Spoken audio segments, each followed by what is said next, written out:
Porque como é que a gente vai estar instaurado no mundo de uma maneira confortável, com todos esses fatores de riscos e ainda com essa margem de estresse maior?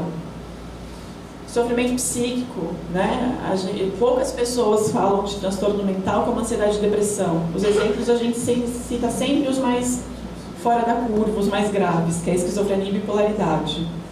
Mas que já é dentro desse ranking, depressão, ansiedade e bipolaridade. Os grupos operativos. Então eu preciso ter sempre claro que se vocês também têm um risco muito grande na folga, como é que eu vou cuidar dessa folga? Se as maiores mortes acontecem fora do horário de trabalho, como é que a gente dentro desse comitê de saúde vai pensar então em ações que também abarquem a parte de fora do trabalho, extramuro? E é a mesma coisa com a família. Como que eu trago essa família? Como que é para o meu policial que eu trago essa família? Porque tem isso também, né? Como é que a gente vai fazer essa exposição? Como isso é possível e é viável? E aí eu preciso estar sempre sensibilizando vocês sobre transtornos mentais, sobre questão de droga e álcool, sobre questão muitas vezes de comportamentos agressivos, porque somos todos humanos, isso permeia a vida de todo mundo. Não dá pra gente ser hipócrita e dizer que não. E aí esse comitê de saúde, as empresas tradicionais fora da polícia, por exemplo, a gente tem muita coisa do Gympass. Todo mundo adora um Gympass. Mas isso só corresponde também a 9% da satisfação de vida de uma pessoa.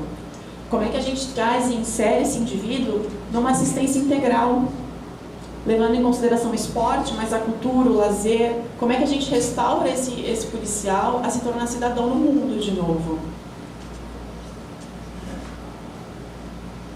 E aí, para uma população mais vulnerável, então a gente sempre tem o hábito de mapear através tanto de um perfil físico quanto de um perfil psíquico, e aí a partir disso eu vou ter qual é a prevalência de saúde. A Minayo identificou então que vocês são muito sedentários, 60% estão acima do peso e são extremamente hipertensos, né? É uma característica, pelo menos na população que ela investigou. E aqui na nossa população, o que a gente vai levantar de dados? E o que a gente vai levantar de dados de saúde mental? A gente fez um mapeamento agora numa pesquisa, numa empresa de saúde, e 30%, a estimativa era 20%, mundial. 30% numa empresa de saúde, bonitinhos no ar-condicionado o tempo todo. 30% a empresa está vulnerável em médio e alto risco de depressão. Só depressão, não considerando ansiedade. Eu fico imaginando qual será a incidência em vocês. E aí, para essas pessoas, a gente precisa ter uma intervenção, então, que não seja só pelas beiradas, mas que, então, seja mais certeira, porque é uma população em risco iminente, inclusive, da prática de um suicídio, que é uma realidade. E aí, para isso, a gente vai disponibilizar, então, atendimentos psicológicos individuais, num formato que for mais confortável dentro da rotina de cada pessoa. Para vocês terem ideia, então, 77% dos pacientes submetidos a uma terapia recomendariam isso a um colega, a um familiar. Então não deve ser tão ruim assim. Talvez deva trazer algum tipo de benefício, de conforto e de apaziguamento. Já foi comprovado que intervenções baseadas somente na farmacoterapia são associadas aos piores índices de melhora. E a gente tem um hábito muito grande, até pela cultura, de ir então no psiquiatra, porque ninguém vai ver que a gente está tomando a medicação. É mais difícil esconder uma ida semanal a um psicólogo do que uma medicação uma vez por dia. E aí, o nosso maior desafio frente a tudo isso é lidar com o preconceito. O preconceito da instituição, o preconceito dos colegas, mas às vezes o preconceito de nós mesmos.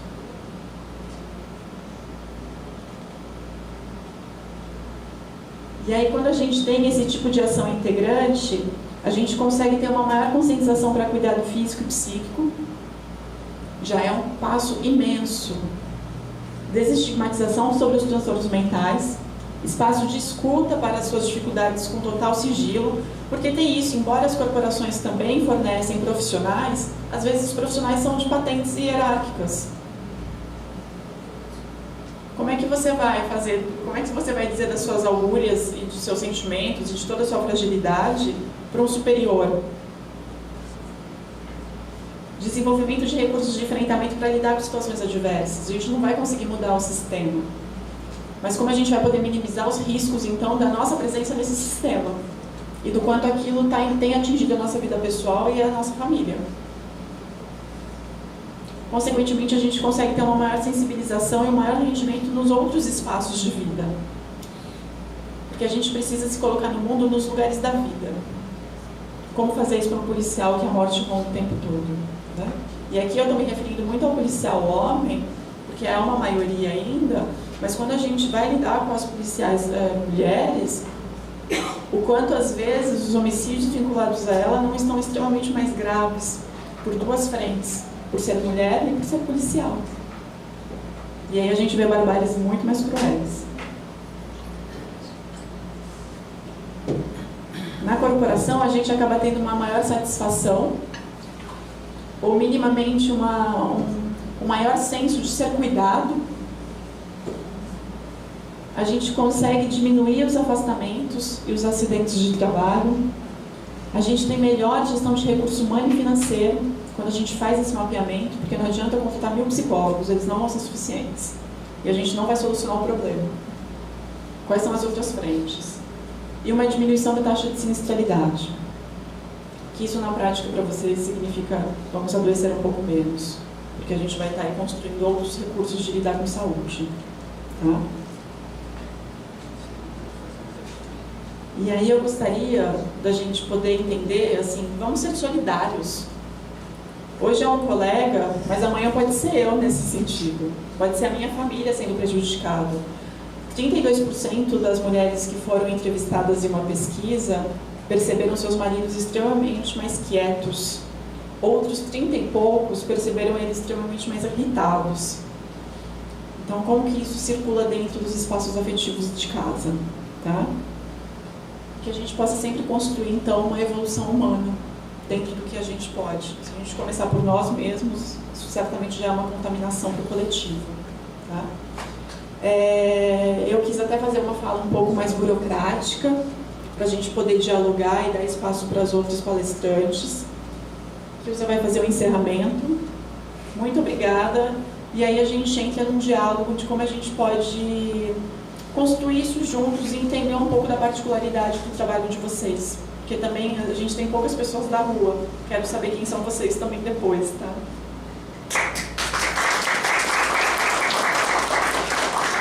Então, só para fechar, porque afinal fica uma coisa assim meio intangível, a gente entra na instituição, faz um rastreamento, aplica um perfil de saúde, tá?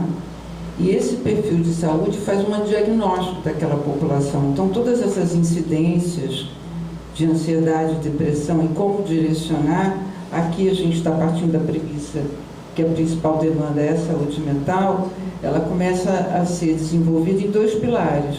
O pilar da abordagem coletiva, porque a gente entende que a instituição como um todo precisa entrar numa cultura de saúde, e é claro que isso é passo a passo, isso é uma construção a partir de encontros como esse, e uma abordagem específica para grupos e individual para os indivíduos mais vulneráveis, né? Então isso é tangível, isso está acontecendo, isso dá resultado, senão fica uma coisa assim, parece que a gente, né, não acontece na prática. Não, isso é na prática, tá bom? Vou passar aqui agora para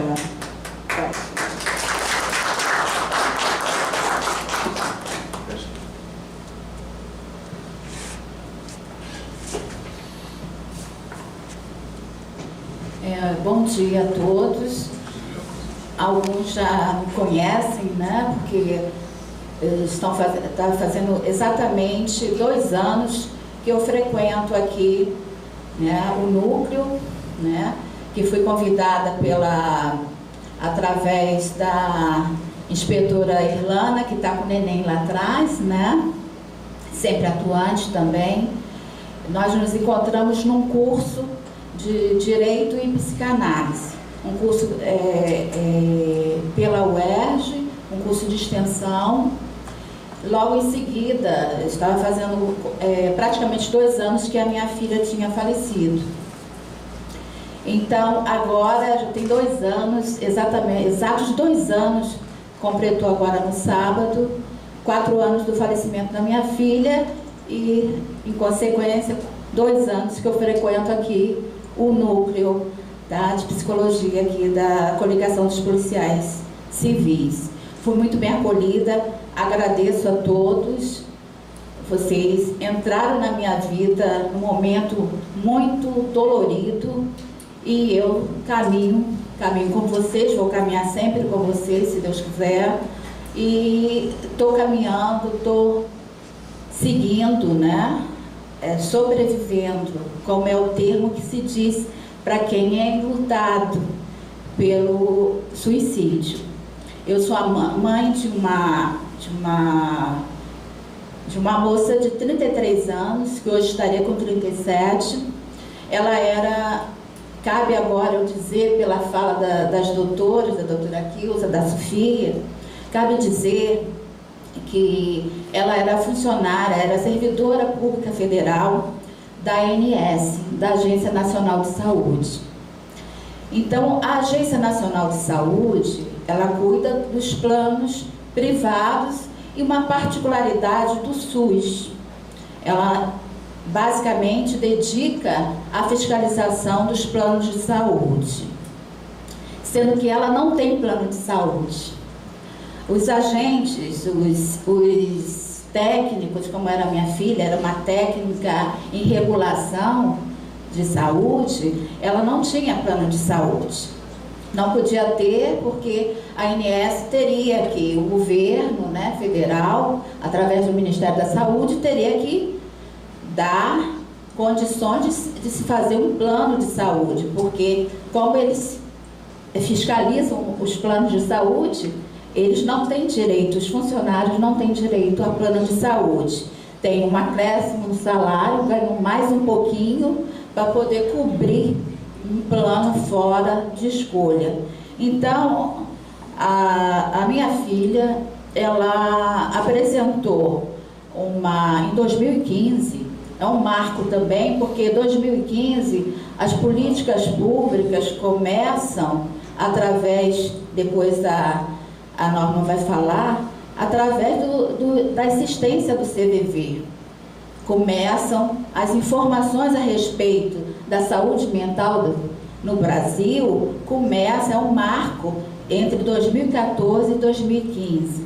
Então, eu falo sempre nas minhas palavras, eu não digo palestras, porque eu não sou, né? Estou ficando hoje palestrante pelo grupo, pelo GEPESP, né? Que vim incumbida, representando também o grupo de estudos e pesquisa em suicídio e prevenção, né? Que hoje a gente está focando bastante na prevenção. Então, o tempo é muito curto para a gente poder ingressar com toda essa apresentação da doutora Kilza, com a Sofia. É urgente que se faça alguma coisa no campo da saúde mental no nosso país. Por quê? 2015 é o marco, né, da entrada. Minha filha morreu em 2015. Eu não tive as informações que vocês estão tendo hoje aqui e já tiveram nesses 2 anos que eu presenciei aqui de palestras junto à Coligação dos Policiais Civis, né, policiais militares também passaram por aqui, Corpo de Bombeiros, né, a Guarda Municipal, como foi na última palestra. Essa chance é imperdível, porque em 6 meses, quando a minha filha apresentou depressão, e foi dito uma depressão forte, e depois o estágio de depressão forte, a euforia, que se transformou no transtorno, como a Sofia falou, né, a doutora Sofia falou, em transtorno bipolar. Eu não sabia, minha família não sabia, a gente não sabia. A gente entende, né, pela lógica, vai de um polo a outro. Mas a gente não sabia que ia de um polo a outro no mesmo dia. No mesmo dia. No mesmo dia a pessoa estava cheia de vida, com 1000 planos, com viagens marcadas até para o exterior, e no mesmo dia ela estava dentro de um hotel com uma janela aberta e esperando, se sentindo mal, se sentindo inútil. Então, o fator do suicídio, pelo que eu venho estudando, desde então eu procurei, depois do curso de Direito e Psicanálise, né, eu confesso que todo advogado, né, tem, quem é advogado aqui, quem fez direito sabe, tem sempre aquela piadinha, né, tem um quê de psicólogo, né, ainda mais eu que era advogada, sou ainda advogada no campo de família e sucessões. Então, a gente tem que ter realmente essa sensibilidade maior. Só que hoje eu me dedico mais ao estudo, né, da mente, né, da mente humana, da saúde mental. Então, o que eu tenho para falar para vocês é isso, que realmente a fala é o caminho. A doutora Kilza, né? A Sofia, o meu médico, a Norma, os atendentes do CVV não vão poder fazer nada se não tiver alguém disposto a falar. E essa pessoa que tem que falar, né, que precisa falar, a gente pode fazer o quê como prevenção? Incentivar a fala. A gente só pode fazer isso. Incentivar a fala e organizar toda uma estrutura que foi apresentada aqui para vocês, que não existe. Em 6 meses, a minha filha foi diagnosticada, depois de praticamente 3 meses de tratamento com psicólogo e psiquiatra. É um diagnóstico, o transtorno bipolar é um diagnóstico muito difícil. Existe um tratamento quase específico, né, para o transtorno. Então, e ele é rápido, ele é muito rápido. A gente não nota que está deprimido, a gente não nota que está eufórico demais, fazendo muitos planos, coisas que a gente não fazia antes. A gente não nota que a gente está querendo chorar, principalmente os homens que têm ainda que lidar com a questão de não poder chorar, de uma criação patriarcal, né? Eu sou a pessoa que tem que ficar firme. Imagina os policiais, que tem que cuidar da gente, né? Como eu aprendi aqui. Então, nesse meio tempo, eu conheci aqui mesmo nessa casa, conheci a Deise Miranda, a doutora Deise, né? Uma pesquisadora, uma das poucas no país, que vem pesquisando há muito tempo a questão da violência, né, dentro das polícias. E hoje o grupo, eu apresento também para vocês, como colaboradora do grupo, eu apresento para vocês que o grupo ele sai da violência no meio policial da segurança pública e ele vai para as escolas. Por que para as escolas? Porque nossos jovens estão se matando. Os nossos jovens estão sem esperança. E o grupo sai também para ajuda a grupos de idosos, né? Se junta ao CVV, né? Em muitos eventos, colabora, né? Com as pesquisas que são feitas. O grupo sai da UERJ, né? Ele vem do LAV da UERJ, do Laboratório de Violência da UERJ, e ele toma uma dimensão sociedade total, porque todos nós estamos diante da possibilidade de algum transtorno, não é, doutora Sofia? Todos nós, independente. Hoje existem grupos que estão tentando ajudar os técnicos de enfermagem. Os técnicos de enfermagem é uma categoria que também estão num caos total, porque eles têm que lidar, principalmente na saúde pública, eles têm que lidar com a escolha de quem vai viver, quem morre e quem vive. As liminares que os juízes dão, ela vai para lá e fica num bolo. Ela não fica, não são 2 liminares, 3 liminares que são dadas para você manter aquela pessoa viva ou internada. São várias. Então, voltando ao meu tema, ao que me cabe aqui como sobrevivente. Sobrevivente é o termo que foi dado pela doutora Karina Fumisuti, né? Ela é uma também pesquisadora sobre suicídio. É o nome que foi dado a ela não gosta muito, mas é esse nome. Ela já se apresenta como suicidóloga. Ela é uma especialista no país sobre o suicídio, o estudo do suicídio.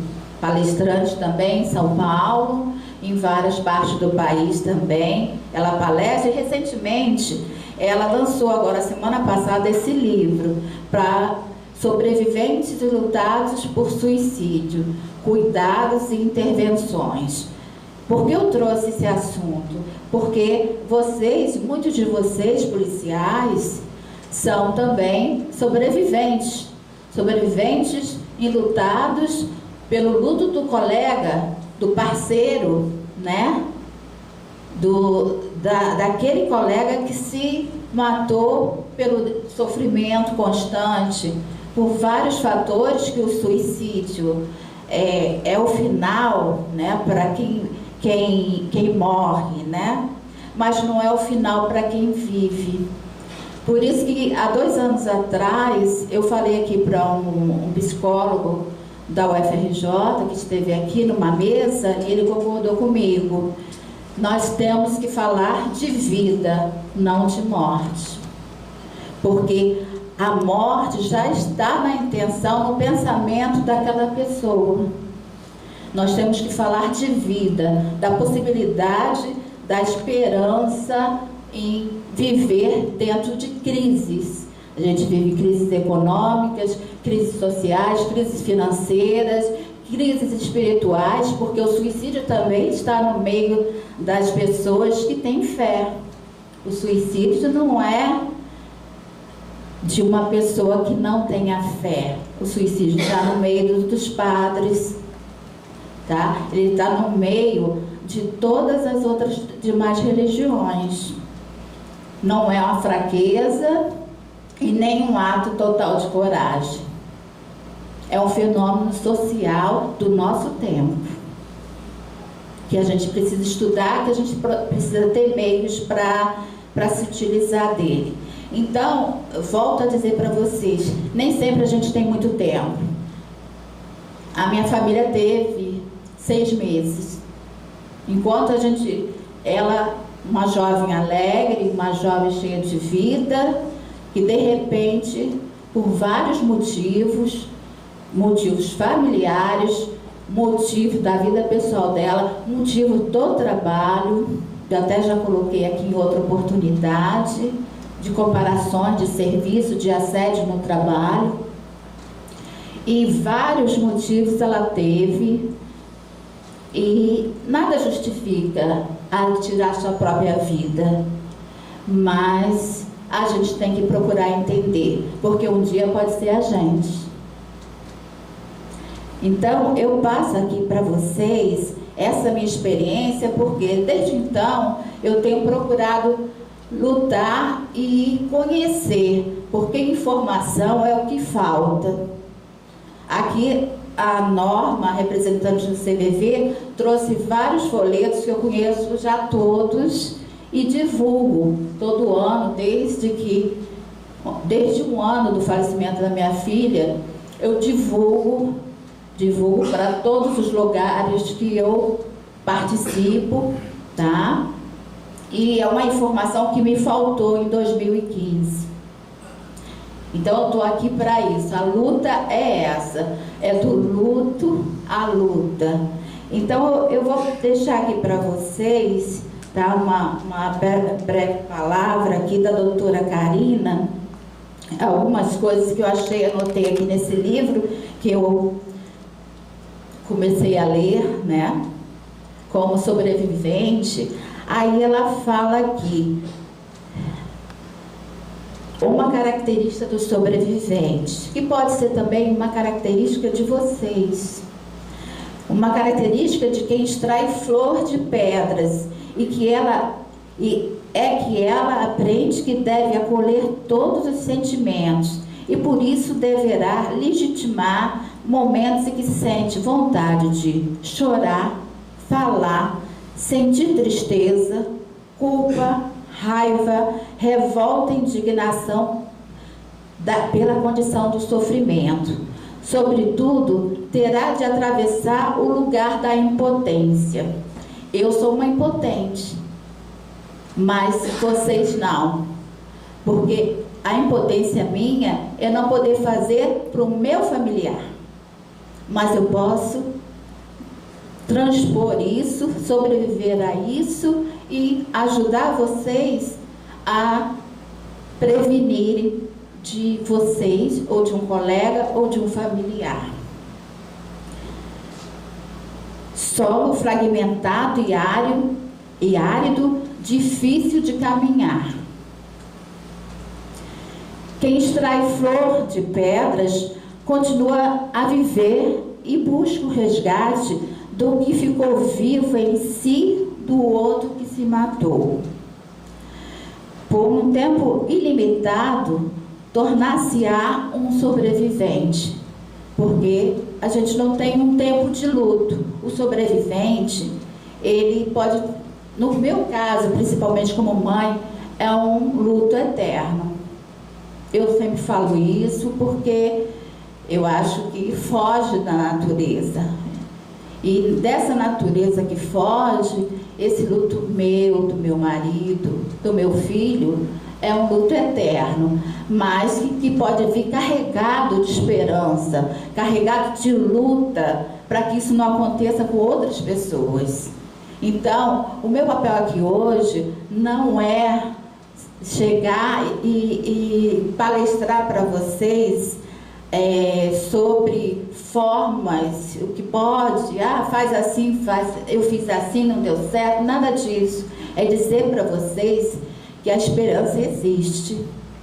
A Natália chegou para mim e falou: Kátia, a sua fala é uma fala do coração, é uma fala de quem vive o suicídio em todas as suas facetas, porque a pessoa se vai, mas nós ficamos com o preconceito, com as pessoas que não convidam mais a gente para ir em lugar nenhum.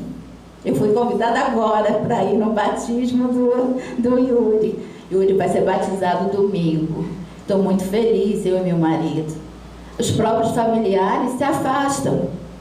Eu tenho um irmão que há 4 anos ele não vai na minha casa, porque ele disse que não sabe o que falar para mim.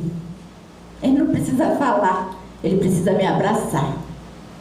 Então, os enlutados, os sobreviventes, eles são carentes de abraço e acolhimento. E isso eu sinto aqui. Essa casa é uma casa muito privilegiada, porque é uma casa de acolhimento. Então, senhores, senhoras policiais, sintam-se acolhidos e capazes de falar de sentimentos, porque vocês precisam de ajuda também. Vocês nos ajudam e vocês também precisam de ajuda.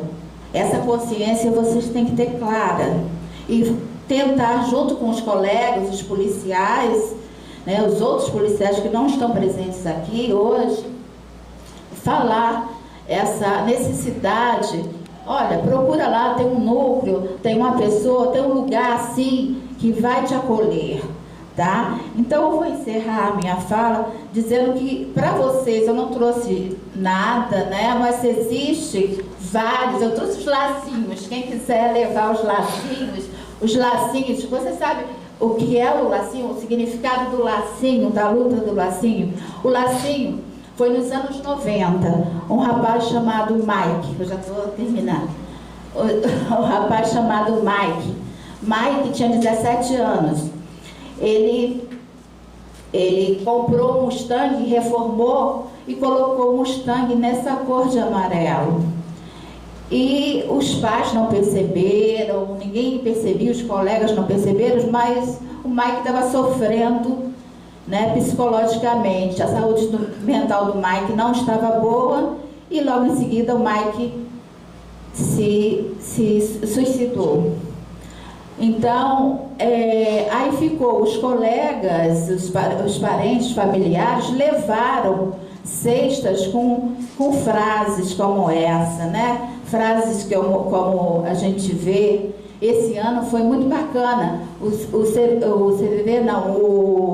Ministério Público do Estado do Ceará, ele inovou, ele fez várias mensagens, várias frases pequenas, frases de incentivo, né? Você não está sozinho, né? Cuide-se, né? Frases assim pequenas e distribuiu em vários lugares do estado do Ceará. Então foi uma inovação também, baseado em toda essa história. Então as pessoas na época, nos anos 90, o que eles fizeram? Eles levaram cestas com laços, fitas amarelas, que era a cor do Mustang do Mike, e nessa cesta tinham frases como essa que o Ministério Público do Ceará utilizou esse ano, tá? E desde então, aí foi, a outra parte da história vai ser a Norma que vai contar. Então, encerrando, eu gostaria de colocar para vocês que o GPESP, né, o Grupo de Estudos e Pesquisa de Prevenção ao Suicídio, tá, que a Meire é colaboradora, né, está aqui presente, que eu sou colaboradora, ele tem nas páginas do GPESP, ele tem lá uma farta documentação, entrevistas, vários trabalhos feitos. Tem um trabalho muito recente que é voltado para a Polícia Militar, tanto do Rio de Janeiro, né, que é mais recente, e também tem um trabalho muito bacana que vocês podem utilizar muito enquanto policiais, da Polícia Militar de Alagoas.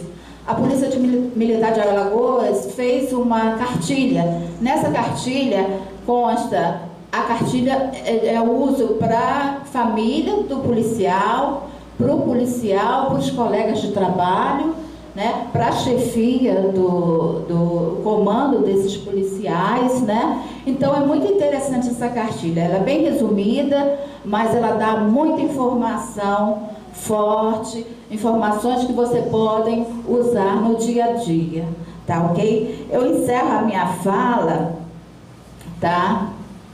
Dizendo aqui com a doutora Karina Fumitsu: os enlutados não sofrem apenas pelo suicídio de seus entes queridos. Eles têm também uma história que precisa continuar. E por isso deverão sobreviver. Quem extrai flor de pedras continua a viver e a buscar o resgate do que ficou vivo em si e no outro que se matou. Por um tempo limitado, ilimitado, tornar-se-á um sobrevivente. Eu agradeço aqui e passo então a palavra para a Norma, né, do CVV, tá? Obrigada pela atenção.